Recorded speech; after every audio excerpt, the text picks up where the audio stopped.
2020 में आई कोरोना की महामारी, न तो पहली थी और ना ही आखिरी। इसका मतलब ये आती रहेंगी। और अगर हम बात करें 2030-2035 तक के समय की, तो ये आपको और भी ज़्यादा परेशान करने वाला है। एक्सपर्ट कह रहे हैं इन बीच और भी महामारियाँ आएंगी। बिल गेट्स ने तो यह भी कह दिया है कि अगली महामारी कोरोना से भी ज़्यादा खतरनाक होगी। इसमें जो मॉर्टेलिटी रेट है, मतलब जो मृत्यु दर है, लोगों की मरने की आशंका है, वो ज़्यादा होगी कोरोना से।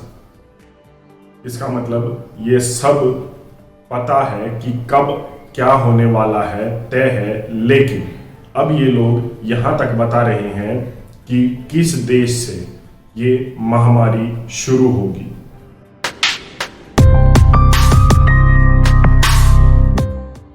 चाइना की वुहान लैब का नाम लेते ही हमारे सामने 2020 का वो मंजर दिमाग में घूमने लगता है। वो लॉकडाउन, वो टेस्टिंग, वो सब हमारे दिमाग में चलता है, जो हमने ज़िंदगी में पहली बार देखा, लेकिन आखिरी बार नहीं।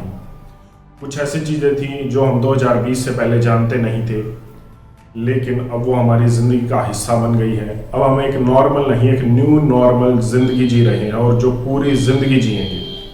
आगे जीने का तरीका और भी बदलेगा, और ये बहुत जल्दी बदलेगा। आने वाले 5, 7, 10 साल में जो ज़िंदगी जीने के तरीके हैं, जिस तरीके की ज़िंदगी आप जी रहे हैं, वो पूरी तरीके से बदल जाएगी। एक्सपर्ट ये कह रहे हैं कि लगातार महामारियां आएंगी, और क्लाइमेट चेंज और ग्लोबल वार्मिंग की वजह से जो अंटार्कटिक की बर्फ़ पिघल रही है, उस बर्फ़ में जो वायरसेस हज़ारों साल से फ्रीज्ड हैं, दबे हुए हैं, वो एक्सपोज हो रहे हैं, बाहर आ रहे हैं, और इससे महामारियों का खतरा और भी ज़्यादा बढ़ गया है। मतलब बीमारियां और भी आएंगी, उनका खतरा बढ़ गया है। ऐसा मैं नहीं, एक्सपर्ट अपनी व्यूज़ दे रहे हैं।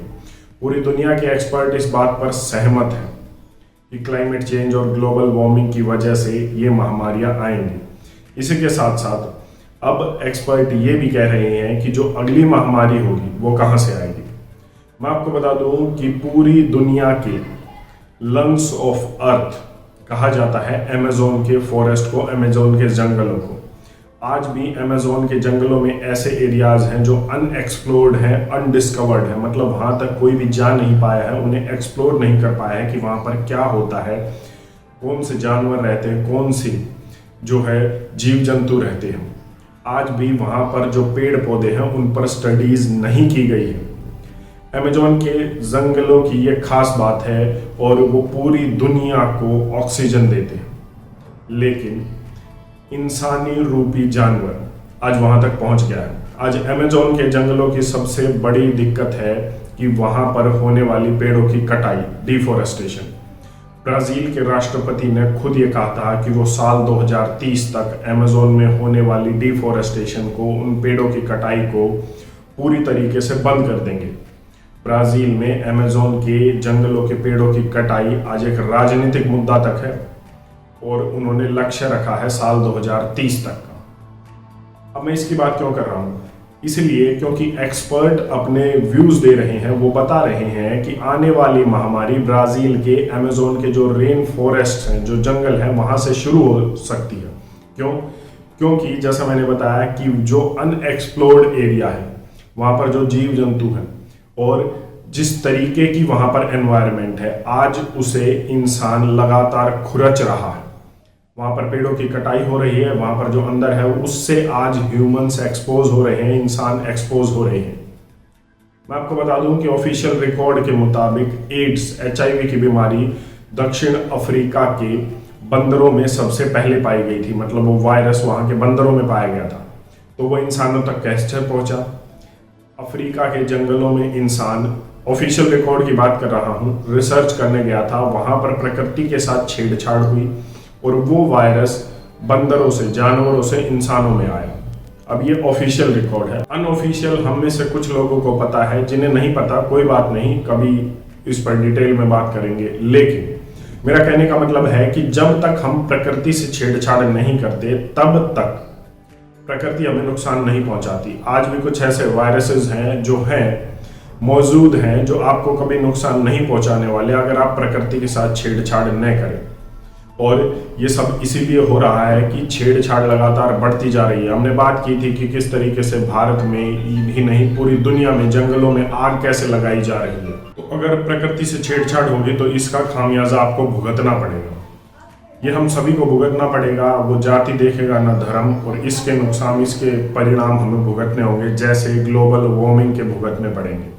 इंडस्ट्रियलाइजेशन के नाम पर हमने खूब प्रकृति का दोहन किया है, अत्याचार किया, इसका शोषण किया, और अब वही टेम्परेचर बढ़ रहे हैं और हमें वो परिणाम भुगतने पड़ रहे हैं। अगले 5 साल में भारत में इतनी गर्मी होगी कि आम आदमी का दिन में निकलना मुश्किल हो जाएगा, दूभर हो जाएगा।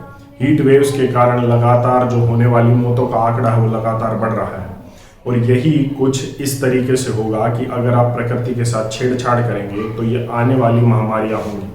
लेकिन एक सवाल जरूर उठता है कि इन लोगों को किस तरीके से पता लगता है कि वहीं पर ऐसा होने वाला है, और अगर ऐसा होने वाला है तो क्या उस देश के लेवल पर या पूरे अंतर्राष्ट्रीय लेवल पर कुछ ऐसा कदम नहीं उठाया जाना चाहिए जिससे कि वो छेड़छाड़ बंद हो जाए। जैसे अगर हम बात करें अमेज़न के जंगल की ही, तो जो पेड़ों की कटाई है अगर वो बंद हो जाए, जो ह्यूमन इंटरफेरेंस है, जो इंसान आज वहाँ पर घुसकर उसका दोहन कर रहे हैं, वो बंद हो जाए ताकि आने वाली महामारी को रोका जाए। ऐसा हो सकता है, लेकिन ये लोग करेंगे नहीं। क्यों? क्योंकि शायद यही लोग चाहते हैं कि ऐसा हो। मैं आपको बता दूं कि इतना तय है कि आने वाली महामारियां आपके लिए ज़्यादा परेशानियां खड़ी करेंगी, और इसके लिए आपको एक ही रास्ता है आपको बचने के लिए, और वो है कि आप प्रकृति के जितने नज़दीक होंगे, मतलब आप खुद का एक सेल्फ सस्टेनेबल मॉडल तैयार कीजिए, चाहे वो इतना ही छोटा क्यों ना हो कि आप उसमें एक परिवार कम से कम रह पाए। एक छोटा जंगल अपने आसपास तय कीजिए, वो शहरों में रहकर नहीं हो सकता। आप जब तक एक सेल्फ सस्टेनेबल मॉडल पर काम नहीं करेंगे कि आपका जो खाना है वो आप खुद ही उगाएं, तब तक आप आने वाले इन एजेंडाज से नहीं बच सकते। यकीन मानिए, अब दिल्ली, मुंबई, चेन्नई, कलकत्ता जैसे बड़े शहरों में पिंजरों में रहकर ये काम नहीं कर सकते। आपको इन शहरों से कम 50-100 किलोमीटर दूर जाना होगा अपने एक सेल्फ सस्टेनेबल मॉडल के लिए।